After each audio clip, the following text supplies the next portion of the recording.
Hi friends, మా అన్నయ్య అయితే ఇక లేడండి ఫ్రెండ్స్. మా అన్నయ్య అయితే ఈ లోకాన్ని వదిలిపెట్టి వెళ్ళిపోయినాడండి. మా అన్నయ్య అయితే అందరికన్నా పెద్దోడు అండి. మా ఇంట్లో మేము నలుగురం అండి. ఇద్దరం అక్క చెల్లెళ్ళం, ఇద్దరం అన్నదమ్ములము. మా అన్నయ్య అయితే పెద్దవాడండి. మమ్మల్ని వదిలేసి వెళ్ళిపోయినాడండి. మా దుఃఖం మాత్రము అసలు ఊరికే లేదండి.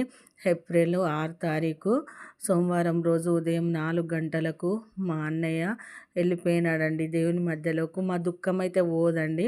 మా నాన్న అయితే 2 నెలలు అయిపోయిందండి చనిపోయి. మా నాన్న పోయిన తర్వాత మా అన్నయ్య కూడా ఈ లోకాన్ని వదిలిపెట్టి వెళ్ళిపోయినాడండి.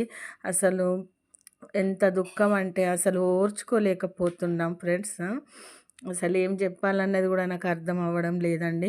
మా వదిన కూడా లేదు. ఫస్ట్ మా వదిన చనిపోయిందండి, ఆ తర్వాత మా డాడీ చనిపోయిండు, ఆ తర్వాత మా పెద్దన్నయ్య చనిపోయిండు. 2 పిల్లలండి మా పెద్దన్నయ్యకు. వాళ్ళైతే ఒక అనాథలుగా అయిపోయినారండి. మా పెద్దన్నయ్య లేని లోటు అయితే మాకు ఎవరు తీర్చలేరండి.